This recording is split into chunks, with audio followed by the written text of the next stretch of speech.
Nagulat si Tinoco nang makitang hindi napag-iwanan si Kenote sa paakyat na bahagi ng karera.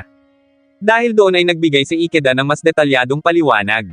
Ayon dito, batay sa mahaba nitong karanasan sa karera, nasa 400 horsepower lamang umano ang kayang magamit ng husto ng isang karaniwang driver sa isang racing circuit. Sa mga pampublikong kalsada naman, mas mababa pa umano iyon at karaniwang nasa 300 hanggang 350 na horsepower lamang. Ipinaliwanag din ni Ikeda na maraming tao umano ang masyadong nakatuon sa lakas ng makina at nakakalimutan na ang kahalagahan ng balanse sa pagitan ng timbang ng sasakyan at kapit nito sa kalsada, o ang tinatawag na grip-to-weight ratio. Dagdag pa nito na hindi rin umano lubos na nauunawaan ng marami ang tunay na katangian ng mga high-performance na sasakyan.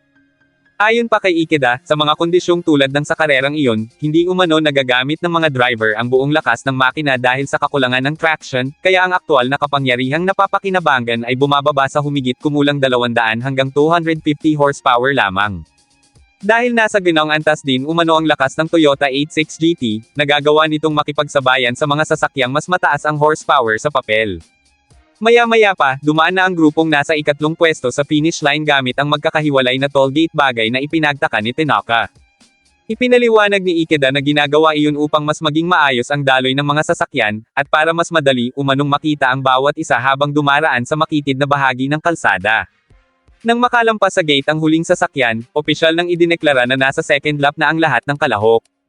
Samantala, sa unahang bahagi ay papalapit na sina Beckenbauer at Soatari sa tinatawag na death zone, kung saan balak ni Soatari na isagawa ang kanyang pag-atake. Makalipas ang ilang segundo, habang pinapanood ni Sana ang live na broadcast sa paaralan ay saktong sumugod na si Soatari sa loob ng kurbada upang subukang maungusan si Beckenbauer. Ngunit nagresulta lang iyon sa pagdidikit ng kanilang mga sasakyan, dahilan upang magsimulang dumulas ang Cayman ni Beckenbauer.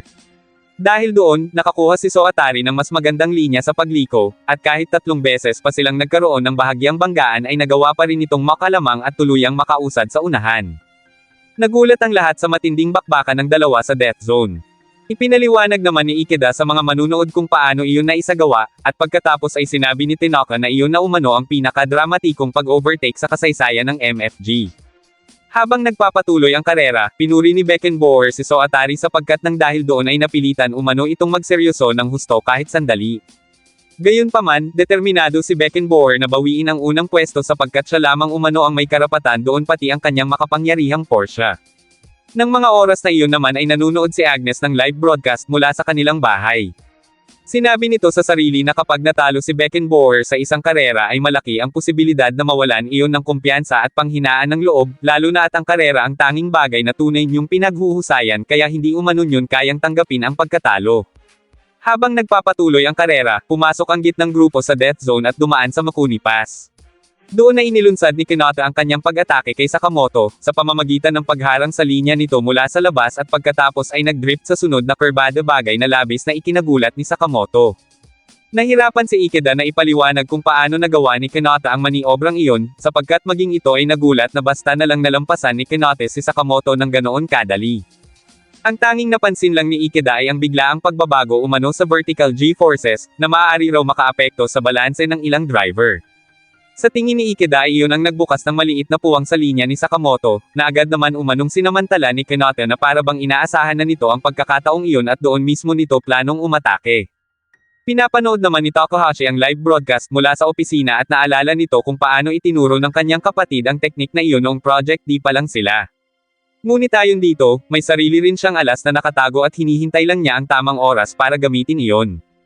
Sa booth ng mga Angels, habang nakatingin sa screen ay napansin ni Ren ang galaw ni Kenote bilang isa umanong drifting na madalas nitong ginagawa. Kasunod yun ay tinawag si Mo para i-update ang leaderboard, at pagkatapos ay tinanong ito kung saan nito gustong pumunta. Saglit na nag-isip ang dalaga at saka sinabi na sa Asagaya sa Tokyo niya gustong pumunta, kung saan may isa umanong sikat na barbecue restaurant doon na sobrang hirap i-reserve at halos laging fully booked. Nabanggit ni Uehara na madalas sa restaurant na iyon ang general manager na si Fumihiro, kaya naman hiniling ni Mo na ilibre siya ng dinner doon. Dahil doon ay nagpa siya ang Noy nanunood na si Fumihiro na ilabas ang Angels para mag-dinner pag na-perfect umano ng mga iyon ang choreography para sa kanilang bagong kanta. Sa pagpapatuloy naman ng karera sa Death Zone ay naabutan na ni Kenote si Oishi, kaya agad itong inabisuhan tungkol doon sa pamamagitan ng radyo. Sinabi kay Oishi na mag-ingat sa 86 GT na nasa likod dahil mabilis, umano, iyong pumasok sa mga kurbada, at ganoon yun nalampasan ang car number 5 kaya kapag hindi umano nag-ingat si Oishi ay ito naman ang susunod. Subalit dahil sa mas mataas na pressure at madulas na kondisyon sa death zone, nawalan si Oishi ng kontrol at umikot ito bago sumemplang sa gilid ng kalsada, dahilan para malampasan ito ni Hinata at ng iba pa. Bagamat lumabas si Oishi sa kanyang kotse nang walang sugat, pero hindi na niya maipagpapatuloy ang karera at naghihintay na lang siya ng rescue. Dahil doon, lahat ng ibang driver ay umangat ng isang pwesto.